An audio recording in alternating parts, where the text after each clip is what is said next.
มีบางคนคอมเมนต์นะเมื่อเดี๋ยวนี้หลวงพ่อพูดช้าลงเพราะว่าต้องเอาเวลามาหายใจเพิ่มขึ้นปิดจมูกอยู่พูดเร็วหายใจไม่ทันเราเคยหายใจสบายๆถึงวันหนึ่งต้องมาปิดจมูกอยู่เคยไปไหนมาไหนอิสระวันนี้ไม่อิสระเมื่อก่อนเจอใครก็ได้เดี๋ยวนี้เจอใครก็ไม่ได้อะไรๆก็เปลี่ยนไปหมดไม่มีใครคิดไว้ก่อนนะไม่ได้นึกถึงว่าวันหนึ่งเราต้องมาใช้ชีวิตกันแบบนี้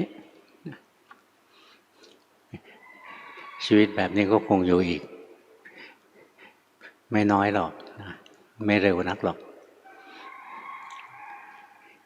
เชื้อโรคมันก็กลายพันธุ์ไปเรื่อยๆงั้นการระวังป้องกันตัวเองก็ยังสำคัญเป็นความรับผิดชอบต่อตัวเองต่อครอบครัวต่อสังคม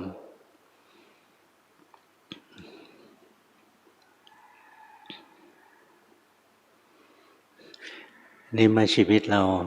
ต้องมาอยู่ในวิถีใหม่นะเรายอมรับไม่ได้เราก็จะมีความทุกข์ถ้ารู้จักวางใจให้ดีนะเราก็ไม่ทุกข์ตอนนี้หายใจผ่านหน้ากากก็ยังดีกว่าไม่ได้หายใจพยายามอยู่กับสิ่งที่มันมีมันเป็นนะอยู่กับมันอย่างฉลาดจะได้ไม่ทุกข์อย่างช่วงนี้ส่วนใหญ่ก็อยู่บ้านกันอยู่กับบ้านแล้วก็มีธรรมะเป็นเพื่อนของเราก็อยู่ได้รู้วิธีปฏิบัติที่ถูกต้อง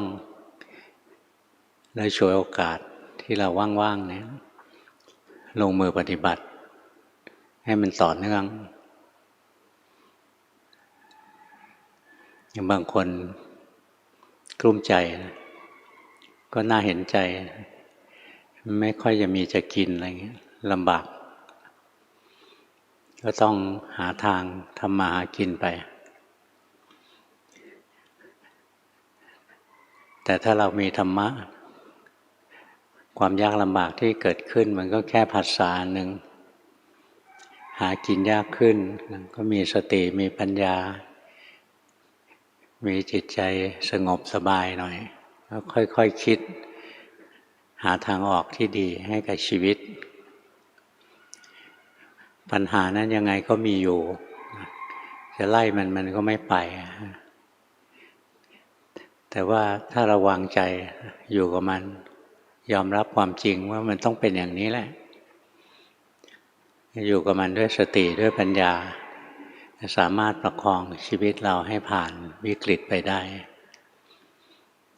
โควิดจะอยู่สักกี่ปีถึงก็ไม่เร็ววันนี้พรุ่งนี้อะไรอย่างเงี้ยอยู่กับเราอีกช่วงหนึ่งแหละถ้าเราทำใจไม่ได้เราก็ทุกข์ตลอดเวลา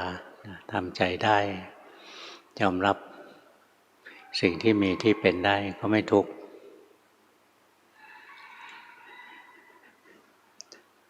ตอนนี้เราควรจะภาวนาการปฏิบัติมันก็มีสองอันแล้วนั่นแหละสมถะกรรมฐานกับวิปัสสนากรรมฐานก็ต้องฉลาดรู้ว่าสมถกรรมฐานทำไปเพื่ออะไรสมถกรรมฐานทำไปเพื่อให้จิตตั้งมั่นอยู่กับเนื้อกับตัวแล้วก็มีเรี่ยวมีแรงต้องจิตมีเรี่ยวมีแรงนะวิธีฝึกให้จิตมันสงบอยู่ในอารมณ์อันเดียวจิตที่มันไม่มีเรี่ยวมีแรงเพราะมันทำงานมากเกินไป มันวิ่งไปดูวิ่งไปฟัง วิ่งไปดมกลิ่นวิ่งไปลิ้มรส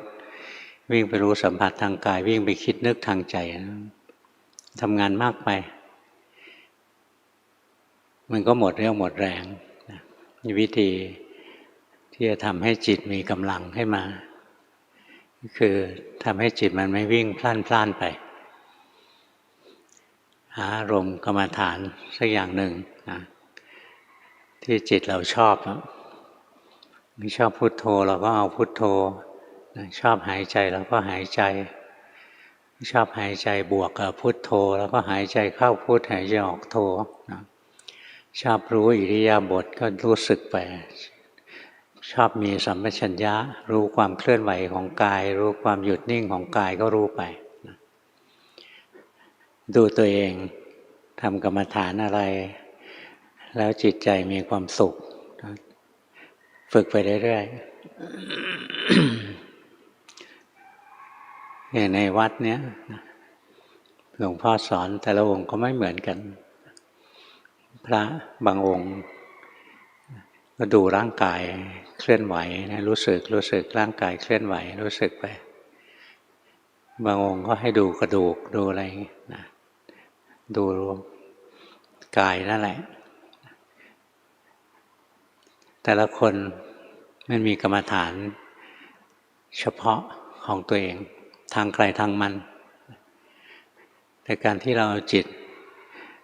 ไปสงบอยู่ในอารมณ์เดียวอย่างต่อเนื่องนะจิตได้พักผ่อนถ้าจิตได้พักผ่อนจิตก็มีกำลังถ้าจิตร่อนเร่ไปทางตาหูจมูกลิ้นกายใจตลอดเวลาจิตก็หมดแรงเปลืองพลังให้จิตมาอยู่ในอารมณ์เดียวนะจิตก็จะมีพลังขึ้นมาจิตมีแรงแล้วเราก็พัฒนาจิตใจของเราต่อไปพยายามมาฝึกให้จิตมันตั้งมั่นขึ้นมาให้ได้สงบอย่างเดียวก็ดีเหมือนกันดีกว่าฟุ้งซ่านแต่ตั้งมั่นมันดีขึ้นไปอีกนะขึ้นไปอีกระดับหนึ่งจิตตั้งมั่นจิตที่ทรงสมาธิที่ถูกต้องจิตมันจะถอนตัวออกจากปรากฏการณ์ทั้งหลายขึ้นมาเป็นผู้รู้ผู้ดูเป็นผู้เห็นอะไรอย่างทีแรกเราหายใจเข้าพุทหายใจออกโทนะเห็นร่างกายหายใจจิตมันตั้งมั่นนะมันจะเห็นในร่างกายที่หายใจนะเป็นของถูกรู้ถูกดูมันมีจิตเป็นผู้รู้ผู้ดูขึ้นมาแล้วมันพัฒนาขึ้นไปไม่ใช่จิตสงบอย่างเดียวแต่จิตยกระดับตัวเองนะไม่สงบซื่อบื้อยกระดับตัวเองขึ้นมาสู่การเจริญปัญญาการเจริญปัญญาขั้นแรกสุดเลยคือการแยกธาตุแยกขันธ์วิธีที่จะทำให้จิตมันตั้งมั่นเป็นผู้รู้ผู้ตื่นผู้เบิกบานเป็นผู้รู้ผู้ดูได้มีสองวิธีที่หนึ่งทำฌานนะ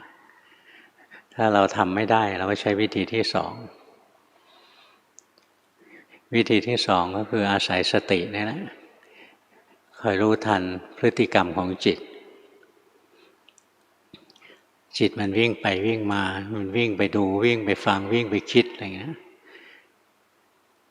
พอเรารู้ทันพฤติกรรมของมันก็แอบทำงานไม่ได้นะมันก็กลับมาอยู่กับเนื้อกับตัวอย่างเรารู้ทันว่าจิตแอบไปคิดนะจิตคิดจะดับจิตรู้จะเกิดมันเป็นอัตโนมัติขึ้นมา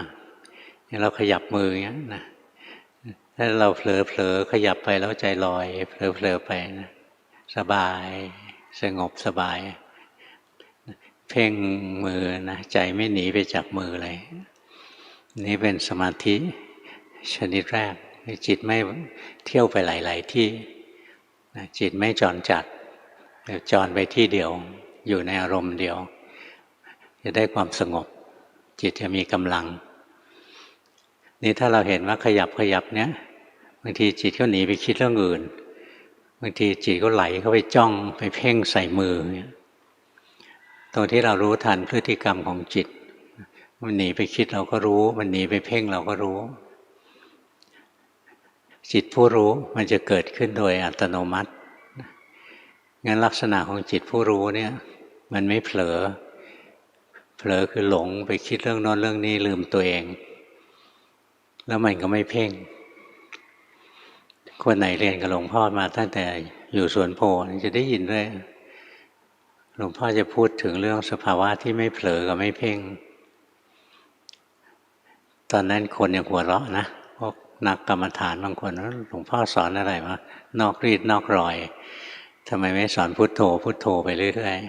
ๆพอพุทโธไปเรื่อยๆมันก็ได้สมาธิชนิดแรกนั่นแหละนี่ถ้าเรารู้ทันจิตเผลอเรารู้จิตเพ่งเรารู้เราจะได้สมาธิชนิดตั้งมั่นพอมีสมาธิชนิดตั้งมั่นขึ้นมาเนี่ยการแยกธาตุแยกขันธ์จะเป็นไปได้ถ้าเราไม่มีสมาธิชนิดตั้งมั่นเราไม่สามารถแยกธาตุแยกขันธ์ได้อย่างเราเห็นร่างกายขยับเนี่ยจิตไปรวมเข้ากับร่างกายกลายเป็นเรากำลังเคลื่อนไหวแต่ถ้าจิตมันตั้งมั่นไม่เห็นร่างกายมันก็อันหนึ่งจิตที่เป็นคนรู้ก็อันหนึ่งอย่างนี้เรียกว่ามันแยกธาตุแยกขันธ์ได้หลวงตามหาบัวท่านพูดนะบอกว่าถ้าแยกธาตุแยกขันธ์ไม่ได้อย่ามาคุยอวดเรานะว่าเจริญปัญญา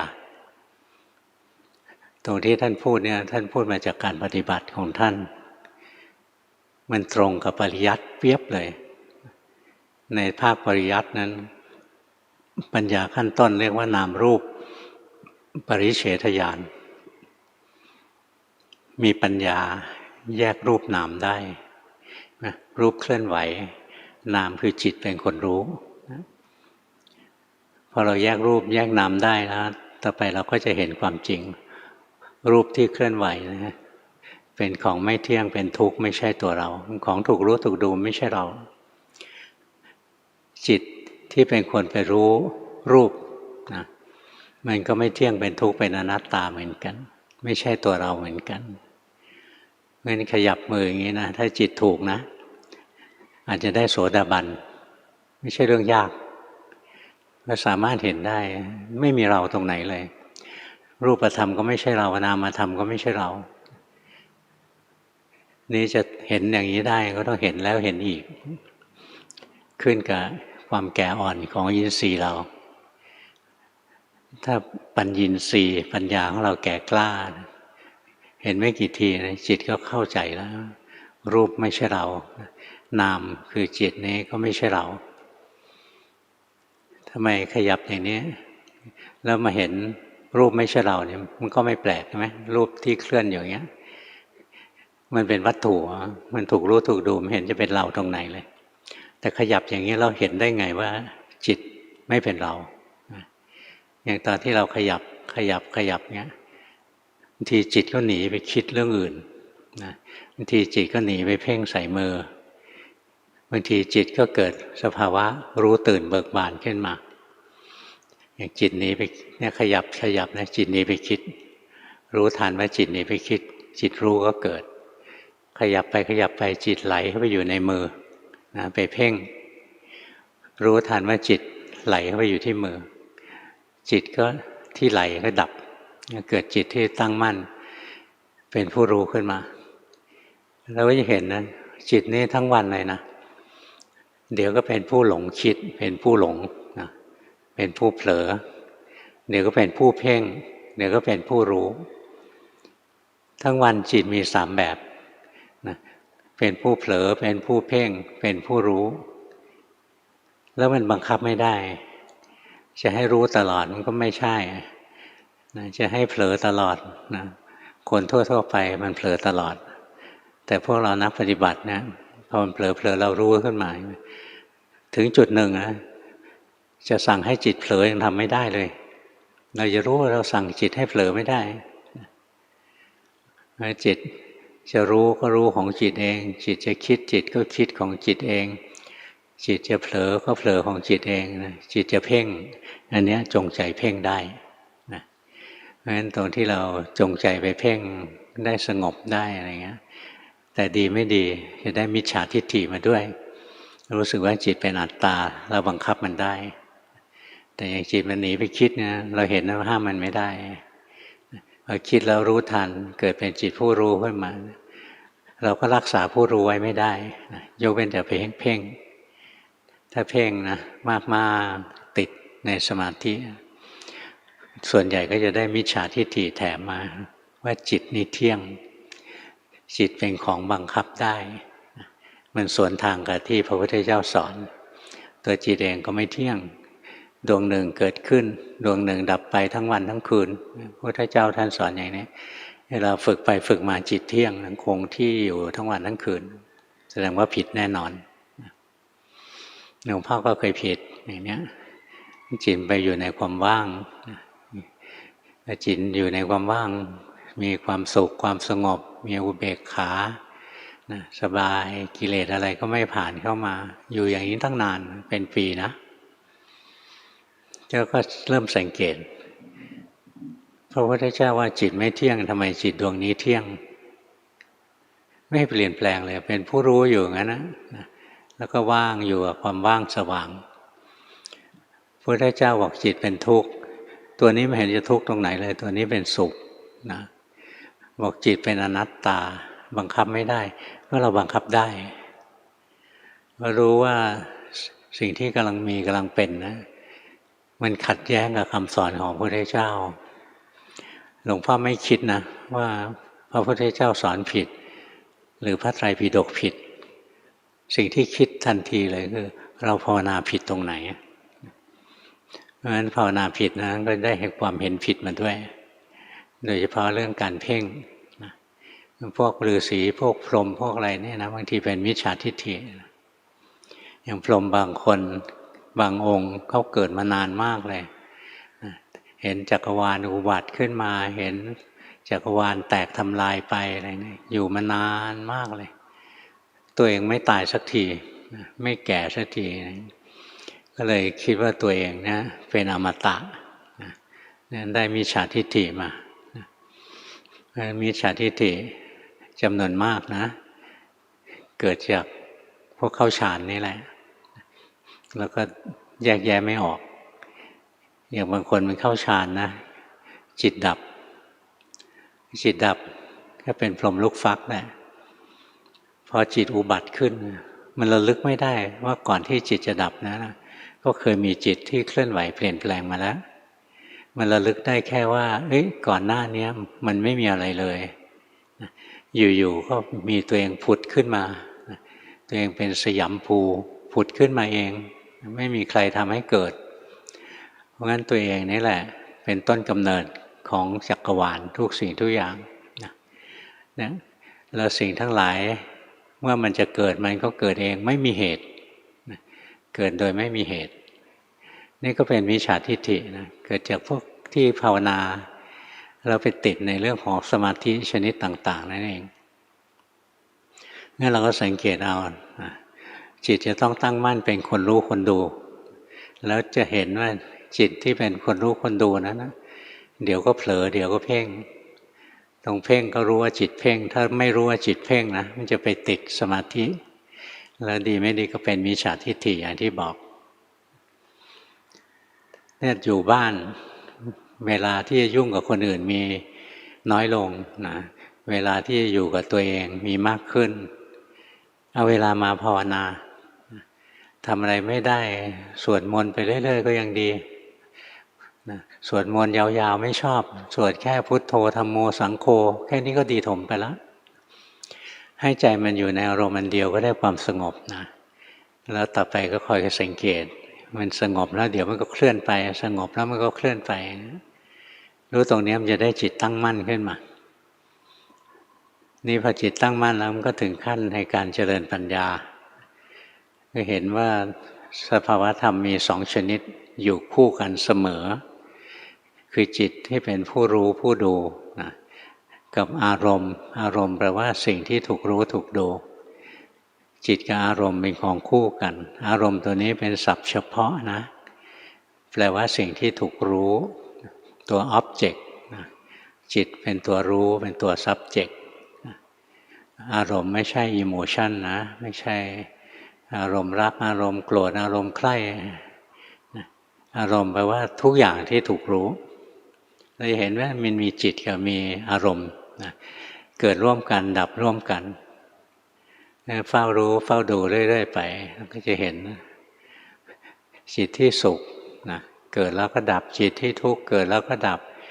จิตที่ดีจิตที่ชั่วเกิดแล้วก็ดับจิตทุกชนิดเกิดแล้วดับเนี่ยเฝ้ารู้เฝ้าดูไปเรื่อยๆสุดท้ายปัญญามันก็เกิดนะทุกสิ่งทุกอย่างที่เกิดขึ้นล้วนแต่ดับทั้งสิ้นปัญญาตรงที่เห็นว่าสิ่งใดเกิดสิ่งนั้นก็มีความดับเป็นธรรมดานั่นเป็นปัญญาของพระโสดาบันพวกเราอย่าวาดภาพพระโสดาบันให้เป็นยอดมนุษย์นะสมัยพุทธกาลเขาฟังธรรมของพระพุทธเจ้าเขาไม่คิดมากนะทำไมไม่คิดมากเพราะเป็นของที่ไม่เคยฟังไม่เคยรู้ไม่เคยได้ยินพอได้ยินทีแรกนะมันสะเทือนเข้าถึงจิตถึงใจเลยทีก็ล้างกิเลสไปได้แล้วตัวเราไม่มีจริงๆอ่ะยังมีผู้หญิงคนหนึ่งนะเป็นลูกของช่างทอผ้าเขาถือได้ไปเอาไปให้พ่อถือแล้วก็ผ่านมารู้สึกวันนี้มาเร็วผ่านยังไม่อยากเข้าบ้านผ่านหน้าวัดเห็นคนเขาไปฟังธรรมเข้าไปฟังใจมันก็เข้าถึงธรรมะขึ้นมานะเข้าใจประณีตลึกซึ้งขึ้นมาพระเจ้าท่านก็รอผู้หญิงคนนี้อยู่พอผู้หญิงคนนี้มาเนี่ยท่านถึงเริ่มเทศไม่งั้นท่านก็ยังไม่เทศท่านนั่งเฉยๆพระอานนท์ก็บอกให้เทศได้แล้วโยมมาเยอะแล้วท่านก็บอกเดี๋ยวยังมาไม่ครบพอผู้หญิงคนนี้มาหายเหนื่อยนะท่านเทศเสร็จแล้วท่านก็ถามผู้หญิงคนนี้เด็กผู้หญิงเด็กสาวๆนะว่าเธอมาจากไหนผู้หญิงคนนี้ตอบว่าไม่ทราบเธอจะไปไหนไม่ทราบชาวบ้านได้ยินนะโอ้ยนางคนนี้เหลวไหลที่สุดเลยพระพุทธเจ้าพูดด้วยแล้วทำมาพูดเล่นท่านถามว่ามาจากไหนก็ไม่ทราบจะไปไหนก็ไม่ทราบนะจะเป็นยังไงจะทำอะไรไม่รู้เลยสักอย่างมันไม่มีตัวไม่มีตนอดีตมาจากไหนก็ไม่รู้ใช่ไหมชาติก่อนเป็นใครที่ไหนเขาก็ไม่รู้เขาก็พูดตรงๆอย่างพระเจ้าถามว่าเมื่อก่อนเธอมาจากไหนไม่ทราบไปชาติก่อนมาจากไหนนะเขาไม่ทราบเธอจะไปไหนก็ไม่ทราบ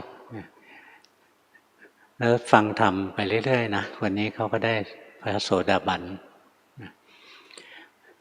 อนาถบิณฑิกาอะไรเงี้ยนะนางวิสาขาอะไรเนี้ยเขาก็ได้กันง่าย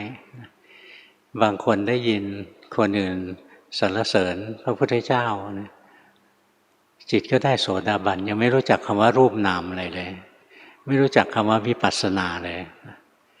เพราะจิตของเขาเนี่ยมันได้ยินธรรมะซึ่งมันสดใหม่ในขณะที่พวกเราเนี่ยจิตของพวกเรานะมันเหมือนเชื้อโรคดื้อยาเกิดมาเราก็ได้ยินธรรมะแล้วในเมืองไทยเนี่ยได้ยินพระเทศได้ยินคนนั้นสอนคนนี้สอนเราได้ยินอยู่แล้วมันได้ยินจนจิตมันดื้อด้านนะมันดื้อยาไปแล้วเพราะงั้นมันต้องอดทนหน่อยเชื้อมันดื้อยาก็ต้องอดทนให้ยานานๆหน่อยภาวนานานๆไปนะ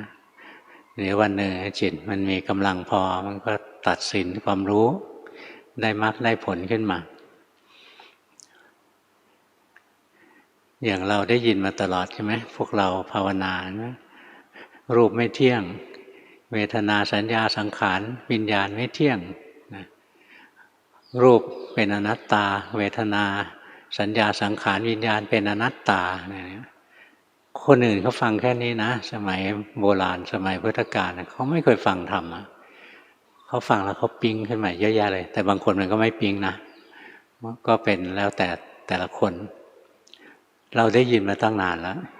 ยิ่งพวกเคยบวชเคยอะไรนะทำวัดเช้าเนี่ยมีบทพวกนี้อยู่เลยฟังแล้วก็เฉยจิตมัน ดื้อจิตมันด้านกับธรรมะไปในจิตมันดื้อจิตมันด้านก็คล้ายๆเชื้อโรคดื้อยานะต้องให้ยานานๆหน่อยให้ยาประเดี๋ยวประดาวแป๊บเดียวเชื้อโรคตายหมดอะไรเงี้ยมันไม่ตายแล้วมันดื้อนะก็ต้องให้ยาที่แรงขึ้นนะยาที่นานขึ้นอย่างบางคนได้ยาแรงนะบางคนง่ายๆนะครูบาอาจารย์สอนว่าพุทโธพุทโธไปเขาก็พุทโธเขาไม่คิดมากพุทโธพุทโธไปจิตเขาตั้งมั่นขึ้นมาเป็นผู้รู้ผู้ตื่นผู้เบิกบานนะแล้วดูธาตุดูขันธ์มันทำงานไปเห็นมันไม่ใช่เราอะไรเขาง่ายๆบางคนก็ต้องยากกว่านั้นจิตใจมันลำพองนักเหรอก็ท่านก็มีอุบายพวกทุดงควัตต่างๆนะเป็นเครื่องขัดเกลากิเลสอย่างแรงๆอยากกินนะก็กินตามความจำเป็นนะไม่เอาความสุขจากการนั่งการนอนอะไรเงี้ยบางองค์ก็เดินครูบาอาจารย์ท่านเคยเล่าให้หลวงพ่อฟังนะหลวงพ่อพุธนะท่านเคยเล่าให้ฟังพระองค์หนึ่งท่านตั้งใจจะเดินจงกรมนะท่านเดินจนเท้าแตกแล้วท่านเดินไม่ไหวแล้วนะท่านก็คลานจนมือแตกเข่าแตกนะสุดท้ายนอนลุกไม่ขึ้นแล้วตอนนอนเนี่ยนะนอนพลิกซ้ายนอนพลิกขวาท่านวางใจว่าท่านกำลังเดินจงกรมอยู่นะขยับเงี้ยนะภาวนาเอาดีของท่านจนได้งั้นเชื้อมันดื้อก็ต้องใช้ยาที่แรงนะครูบาอาจารย์บางองค์ท่านก็อดนอนผ่อนอาหารอย่างเงี้ยแต่ต้องดูธาตุขันธ์ของตัวเองอย่างหลวงพ่อเคยเจอครูบาอาจารย์ทางอีสานเหนือองค์หนึ่งเคยเข้าไปกราบท่านท่านก็บอกว่าท่านเนี่ยอดข้าวเก่งนะแต่อดนอนไม่ได้นะหลวงปู่ฟั่นเนี่ย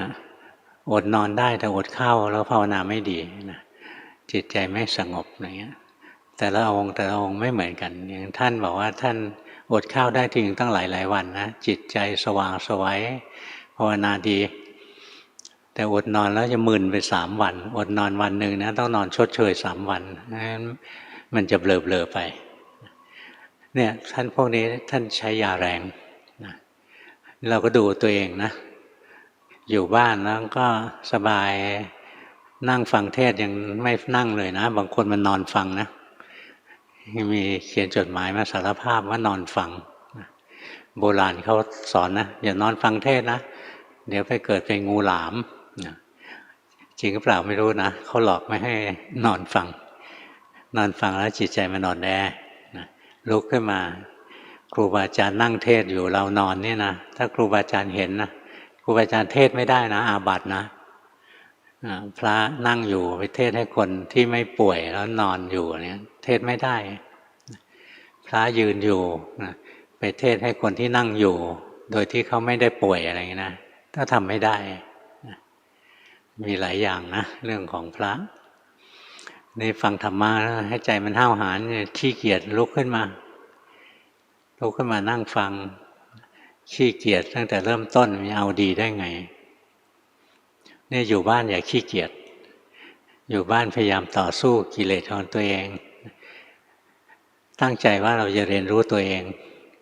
ไม่ใช่ตั้งใจว่าจะเอามรรคผลนิพพานถ้าตั้งใจจะเอามรรคผลนิพพานจะไม่ได้หรอกจิตมันโลภแต่ตั้งใจว่าเราจะเรียนรู้ตัวเองไปเราจะเห็นนะร่างกายมันหายใจจิตเป็นคนดูอยู่ร่างกายยืนเดินนั่งนอนจิตเป็นคนดูอยู่นะจิตใจสุขจิตใจทุกข์นะจิตใจก็เป็นคนรู้คนดูอยู่จิตใจโลภโกรธหลงอะไรเนี้ยจิตใจก็เป็นคนรู้คนดูอยู่นะค่อยสังเกตไปเรื่อยสุดท้ายมันก็เห็นนะทั้งร่างกายทั้งจิตใจนะเต็มไปด้วยความไม่เที่ยงเป็นทุกข์ไม่ใช่ตัวเราในทุกวันฝึกตัวเองเข้านะเดี๋ยววันหนึ่งก็ได้ดีอยู่ๆมันไม่ได้ดีหรอกทุกอย่างอยู่ที่กรรมถ้าเราทำกรรมดีเราขยันภาวนาแล้วก็ภาวนาถูกต้องนะต้องถูกต้องก่อนแล้วถึงจะขยันภาวนาผิดแล้วขยันนะเละเทะเลยบางคนนะ มาเล่าบอกว่าเรียนอยู่กับครูบาอาจารย์สายอื่นนะไม่ใช่สายกรรมฐานวัดป่าหรอกนะแล้วตัวเองฟุ้งไปถามอาจารย์ว่าทำไมมันฟุ้งนักอาจารย์บอกว่าไม่ต้องคิดมากหรอกนะกำหนดลงไปเลยมันมีสว่างขึ้นมาก็รู้หนออะไรไปนะยังมีหน้ามาถามหลวงพ่ออยู่ว่าจะทำยังไงหลวงพ่อก็ไปรู้เอาอาจารย์ก็บอกถูกแล้วมีอะไรก็รู้เอาก็ถูกแล้วนะถ้าอาจารย์บอกให้แก้อย่างโน้นแก้อย่างนี้อันนั้นไม่ถูกหรอกนะนี่อาจารย์บอกให้รู้เอาก็ถูกแล้วมันเป็นยังไงก็รู้เอานะฝึกรู้ไปเรื่อยๆนะจนกระทั่งมันรู้จริงรู้ไปเรื่อยเดี๋ยวมันก็รู้จริงมันก็วางได้มันก็ไม่ทุกข์วางไม่ได้มันก็ทุกข์ก็แค่นั้นเองยุติธรรมที่สุดแล้วล่ะใครก็ช่วยใครไม่ได้ต้องเรียนรู้ตัวเองด้วยตัวเองเรียนรู้ตัวเองด้วยตัวเองอย่างเข้าใจตัวเองแจ่มแจ้งเลยมันจะเข้าใจเลยตัวเราไม่มีกายนี้ไม่ใช่ตัวเราหรอกกายเป็นสมบัติของโลกจิตนี้ก็ไม่ใช่ตัวเราหรอกมันเป็นธรรมชาติที่รู้อารมณ์มีเหตุก็เกิดหมดเหตุก็ดับบังคับไม่ได้เหมือนกับกายนั่นแหละจิตมีเหตุอะไรมีตามีประสาทตามีรูปใช่ไหมมีแสงสว่างมีความใส่ใจกระทบกันปั๊บนะผัสสะก็เกิดนะผัสสะเกิดวิญญาณก็เกิดนะเวทนาสัญญาสังขารวิญญาณนั้นก็เกิดด้วยกันนะล้วนแต่มีเหตุทั้งหมดแหละจิตก็มีเหตุนะอย่างตาเห็นรูปจิตก็เกิดหูได้ยินเสียงจิตก็เกิดจมูกได้กลิ่นลิ้นกระทบรสกายกระทบสัมผัสใจกระทบความคิดจิตก็เกิดเพราะฉะนั้นจิตมันก็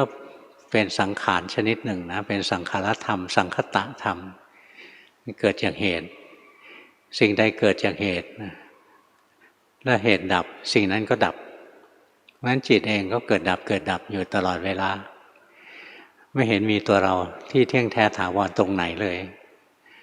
ค่อยๆภาวนาค่อยๆรู้ค่อยๆเห็นไปพอเห็นตามความเป็นจริงก็เบื่อหน่ายเบื่ออะไรเบื่อกายนี้เบื่อจิตนี้ไม่ใช่ของดีของน่ารักน่าหวงแหนอีกต่อไปแล้วมันเป็นตัวทุกข์เป็นของไม่เที่ยงเป็นตัวทุกข์นะไม่ใช่สมบัติของเราที่แท้จริงเนี่ยพอเห็นตามความเป็นจริงก็เบื่อหน่ายคลายความยึดถือพอจิตไม่ยึดถือจิตก็หลุดพ้นจากอะไรหลุดพ้นจากอาสวะกิเลสนะที่มันหมักดองในสันดานอยู่โดยเฉพาะอย่างยิ่งตัวอวิชชาความไม่รู้ความจริงของรูปนามไปเห็นว่ารูปนามเนี่ยเป็นตัวเราของเราไม่เห็นว่าจริงๆแล้วมันเป็นตัวทุกข์ไม่ใช่ตัวเราของเรามันเป็นตัวทุกข์ถ้าเห็นว่ามันเป็นตัวทุกข์นะความอยากที่จะให้มันพ้นจากความเป็นตัวทุกข์ก็ไม่เกิดขึ้นความอยากที่จะให้มันกลายเป็นตัวสุขก็ไม่เกิดขึ้นความอยากใดๆก็ไม่เกิดขึ้นเนี่ยพอเห็นตามความเป็นจริงของรูปนามนะก็ล้างอวิชชาได้ตัณหาก็ดับไปในทันทีนั้นเลยทันทีที่รู้ทุกข์แจ่มแจ้งนะสมุทัยคือตัณหาจะดับในขณะนั้นแหละในขณะเดียวกันที่รู้ทุกข์นั่นแหละแล้วขณะที่ตัณหาดับนั้นนิพพานหรือนิโรธคือสภาวะที่สิ้นตัณหาก็เกิดขึ้นในขณะนั้นแหละอริยมรรคก็เกิดขึ้นในขณะนั้นแหละเพราะฉะนั้นการรู้ทุกข์ละสมุทัยแจ้งนิโรธนะเกิดอริยมรรคเจริญมรรคขึ้นมาเนี่ยก็เกิดขึ้นในขณะจิตเดียวกันนั่นแหละนี่ทั้งหมดเนี่ยก็อาศัยจุดตั้งต้นนะจิตไม่มีเรี่ยวมีแรงทำความสงบขึ้นมาจิตมีเรี่ยวแรงพอสมควรแล้วฝึกให้จิตตั้งมั่นโดยการรู้ทันจิตที่ไม่ตั้งมั่นไปเรื่อยๆจิตที่ไหลไปคิดเผลอไปจิตที่เพ่งอยู่อะไรเนี่ยรู้ทันไปเรื่อยๆบางทีจิตก็ไปสร้างภพขึ้นมาสักภพหนึ่งนะแล้วก็ไปแช่อยู่ในภพอันนั้นอันนี้พวกนักปฏิบัติฝีมือดีไปติดตายอยู่ตรงนี้เยอะเลยครั้งหนึ่งหลวงปู่เทศหลวงปู่ดูลท่านยังอยู่นะหลวงพ่อไปนั่งอยู่กับท่านนั่งอยู่กับหลวงปู่ต้องไม่พูดมากไม่ได้ฟังธรรมะท่านก็ปล่อยให้เราพูดนะบางคนไปเทศให้หลวงปู่ดูลฟังนะเทศตั้งหลายชั่วโมงนะท่านก็ฟังเฉยๆฟังกลายเป็นแทนที่เข้าหาท่านนะจะได้ประโยชน์เปล่าไปโม้เล่าธรรมะให้ท่านฟังเป็นฉากเลย บางคนไปสอนธรรมะท่านก็มีนะเนี่ยอุปชฌาย์หลวงพ่อท่านเคยเล่าให้ฟังหลวงปู่ดูลท่านไม่สบายนอนอยู่โรงพยาบาลมีพระมาเยี่ยมพระมาถึงก็บอกมาปลอบหลวงปู่นะหลวงปู่ทำใจดีๆไว้ร่างกายมันก็เป็นอย่างนี้แหละเดี๋ยวมันก็ทุกข์เดี๋ยวมันก็สุขนะหลวงปู่อย่ายึดถือถ้าไม่ยึดถือก็มีความสุขหลวงปู่ปกตินะหน้าเฉยเลยนะวันนั้นหัวเราะกากเลยหลวงปู่หัวเราะอย่างร่าเริงมากเลยเนี่ยท่านได้ฟังธรรมซะร่าเริงเลยนะเราฟังเราอย่างร่าเริงตามเลยมันวิเทศให้ท่านฟังเนี่ยหลวงพ่อนั่งอยู่กับหลวงปู่วันนั้นเราก็เงียบๆท่านพิจารณาธรรมะแล้วท่านก็บอกเราพิจารณาแล้วนักปฏิบัติส่วนใหญ่เนี่ยไปจบลงตรงเป็นผีใหญ่ผีใหญ่คือไปเป็นพรหมภาวนาแล้วจิตมันไปหลงสร้างภพที่ละเอียดขึ้นมาแล้วก็ไปติดอยู่ในภพนั้นนะผ่านไปไม่ได้เพราะงั้นเวลาพวกเราขยันภาวนาเนี่ยสังเกตให้ดีจิตเข้าไปติดภพอะไรสักอย่างหนึ่งอยู่ยิ่งมันไปนิ่งๆว่างๆคงที่อยู่นะติดภพแน่นอนเนี่ยสังเกตเอาเดี๋ยวจะรู้นะเราเป็นนักปฏิบัติเราก็สร้างภพของนักปฏิบัติขึ้นมาภพนิ่งๆภพว่างๆภพสงบภพสุขอะไรเงี้ยสร้างขึ้นมาแล้วก็ค้างอยู่ตรงนั้นนะนานๆนะถ้าไปค้างอยู่ตรงนี้ต้องรู้ทันถ้ารู้ไม่ทันก็ติดอยู่ตรงนั้นแหละกี่ภพกี่ชาตินะอีกนานเลยติดอยู่งั้นบางท่านชาติเดียวแหละไปติดตรงนี้ชาติเดียวแหละแต่ชาติเดียวนี้เป็นหมื่นกลับเลยนะไปเกิดเป็นพรหมนะอยู่ยาวนาน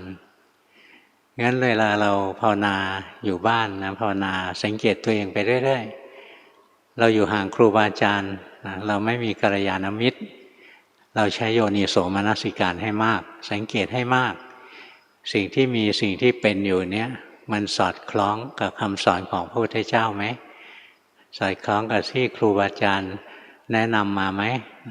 อย่างภาวนาแล้วจิตนิ่งติดว่างอะไรเนี้ยให้ไปรู้ทันเลยว่าเราผิดตรงไหนค่อยๆสังเกตเอาถ้าสังเกตไม่ออกดูไม่ออกทำยังไงนะถ้าเข้าฌานได้เข้าฌานไปแล้วตอนที่จิตถอนออกจากฌานเนี้ยสังเกตเลยว่าพอถอนออกจากฌานแล้วมันคิดถึงการปฏิบัติปุ๊บมันจะสร้างภพตรงนี้เลยนะนี่ถ้าเข้าฌานก็ไม่เป็นเนี่ยทำไงนอนเอานะไปนอนพอตื่นเนี่ยตอนที่ตื่นแล้วคิดถึงการปฏิบัติปุ๊บเนี่ยนะจิตจะสร้างภพของนักปฏิบัติทันทีเลยนะเนี่ยสังเกตเพราะงั้นตอนที่ออกจากฌานกับตอนที่ตื่นนอนเนี่ยเป็นนาทีทองของการปฏิบัติเลยนะจะตรวจสอบตัวเองได้เลยว่าตอนนี้มันไปหลงความปรุงแต่งอะไรอยู่เพราะทันทีที่มันคิดว่าจะปฏิบัติมันจะสร้างภพของนักปฏิบัติขึ้นมาทันทีเลยนี่ตอนที่นอนอยู่เนี่ยมันลืมภพของนักปฏิบัติไปหรือตอนเข้าฌานนะมันทิ้งทุกอย่างไปหมดตอนมันถอยออกมาจากสมาธิตอนที่มันขึ้นมาจากภวังค์นะมันไม่มีมารยานะจิตใจมันเป็นธรรมชาติธรรมดาแต่พอเราคิดถึงการปฏิบัตินะจิตใจเราก็มีมารยาขึ้นมาแล้วเป็นนักปฏิบัติจิตต้องเครียดต้องขรึมต้องนิ่งต้องอย่างโน้นต้องอย่างนี้จิตห้ามเป็นอย่างนั้นห้ามเป็นอย่างนี้ทั้งต้องทั้งห้ามจิตก็เครียดเลยนะแล้วก็ค้างอยู่อย่างนั้นนานๆไม่มีใครแก้ให้ก็ติดอยู่อย่างนั้นไปทั้งชาตินะตายไปนั้นก็ไปสู่ภพภูมิที่พอดีกับจิตตรงนั้น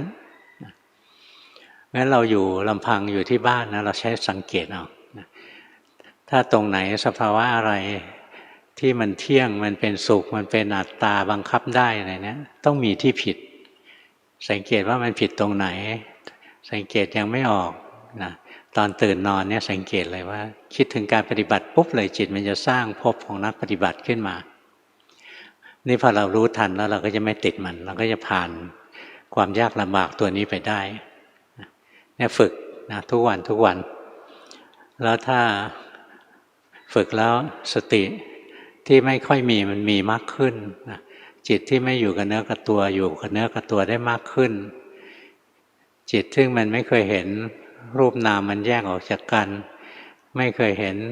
รูปนามแสดงไตรลักษณ์แล้วเห็นมากขึ้น ถ้าสติสมาธิปัญญาเราดีขึ้นแสดงว่าการปฏิบัติเรามาถูกทางแล้ว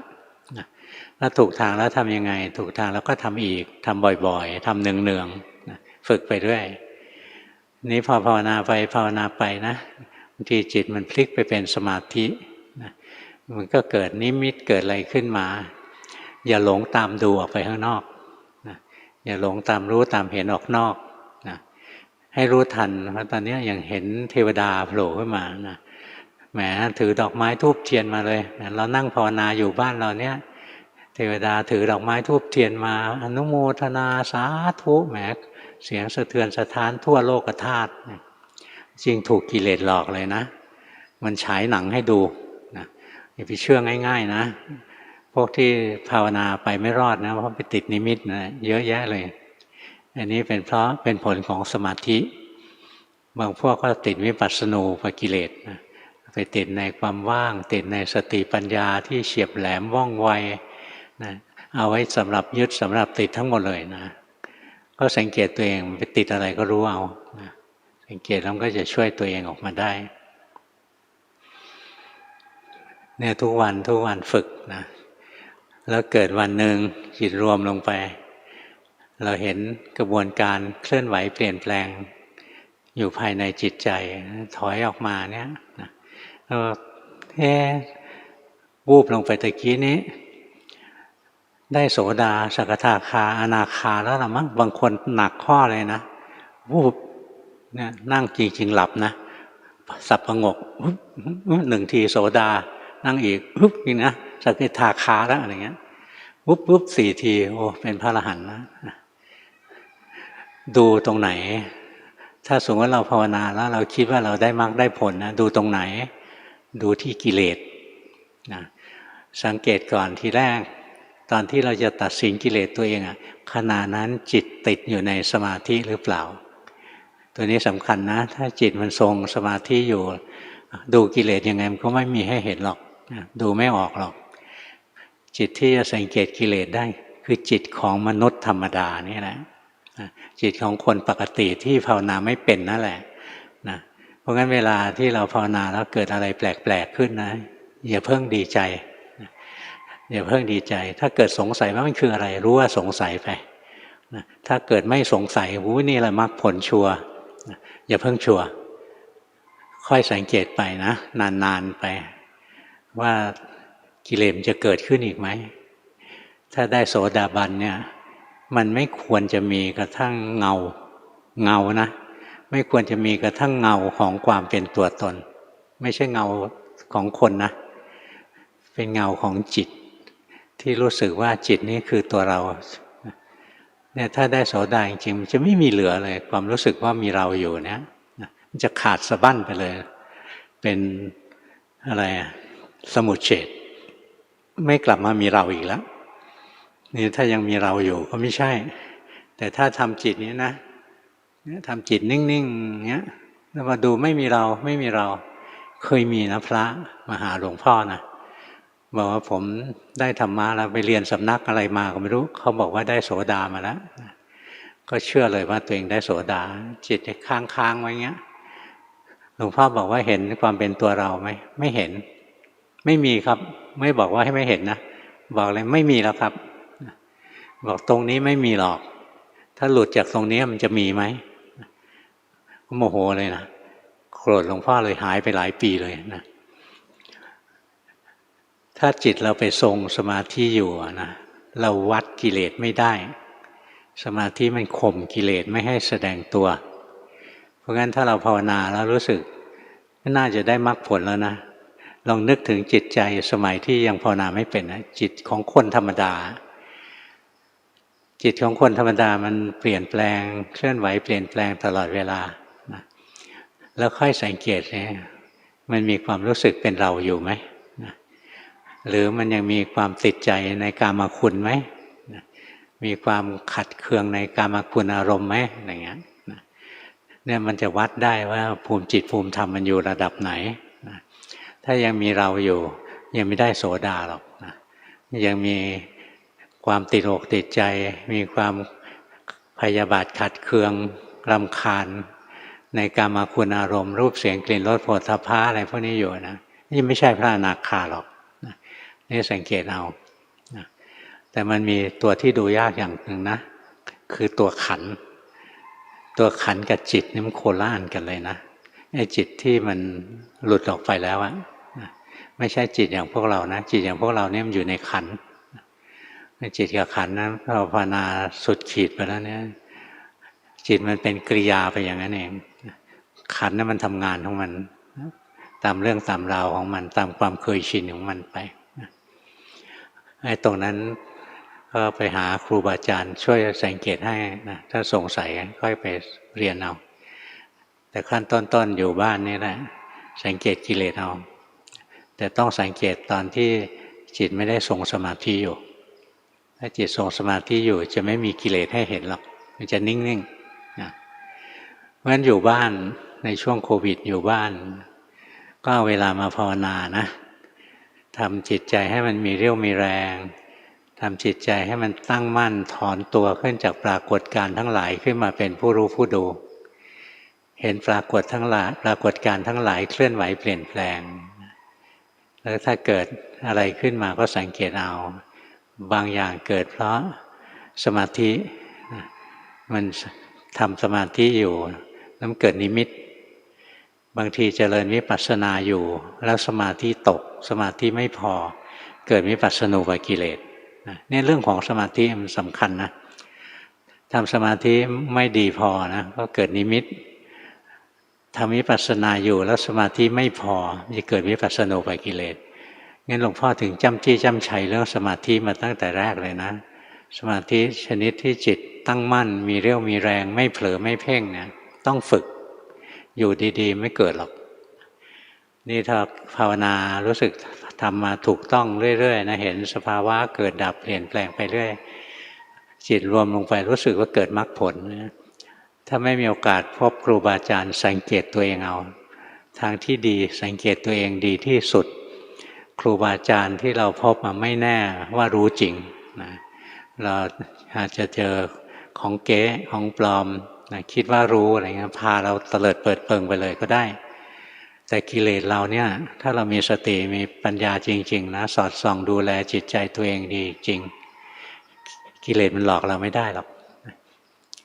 วันหนึ่งเราก็รู้ทันมันว่านี่ติดไอ้ตัวนี้อยู่ติดไอ้ตัวนี้อยู่พอรู้ว่าติดตัวไหนเราก็จะพ้นจากการติดอันนั้นนะติดอยู่เพราะไม่รู้ถ้ารู้แล้วไม่ติดค่อยๆฝึกไปทำอย่างนี้เราก็จะช่วยตัวเองได้ไม่ต้องฟังคนอื่นมากนะฟังจิตตัวเองให้ดีแต่ไม่ใช่เชื่อกิเลสนะกิเลสหลอกเราว่าได้ธรรมะขั้นนั้นขั้นนี้อะไรเงี้ยอันนี้ต้องตรวจสอบด้วยการสังเกตกิเลสเอาถ้าได้โสดาแล้วก็ไม่ควรจะมีสักกายทิฏฐิความเห็นผิดว่ามีตัวมีตนวิจิกิจฉาความลังเลสงสัยในพระพุทธพระธรรมพระสงฆ์ศีลพัตตปรามาสการถือศีลบำเพ็ญพรตแบบงมงายไร้เหตุไร้ผลอันนี้จะต้องไม่มีถ้าเป็นพระอนาคานะก็ต้องละกามและปฏิฆาได้ค่อยสังเกตเอาอยู่บ้านเรานะไม่ต้องไปวุ่นวายกับใครหรอกใช้สติใช้ปัญญาสอดส่องจิตใจตัวเองเพื่อได้ไม่ถูกกิเลสหลอกว่าได้ธรรมะขั้นนั้นขั้นนี้แค่นี้ช่วยตัวเองได้อยู่นะหลวงพ่อภาวนามาหลวงพ่อใช้โยนิโสมนสิการมากนะที่ต้องอาศัยครูบาอาจารย์จริงๆนะทั้งหมดนะ7 ครั้ง7 เรื่อง7 เรื่องเองที่เคยถึงขนาดต้องถามครูบาอาจารย์นอกนั้นใช้โยนิโสมนสิการสังเกตเอาแล้วก็รู้เหตุรู้ผลรู้ผิดชอบชั่วดีแล้วเวลามีโอกาสพบครูบาอาจารย์ก็ไปเล่าให้ท่านฟังนะ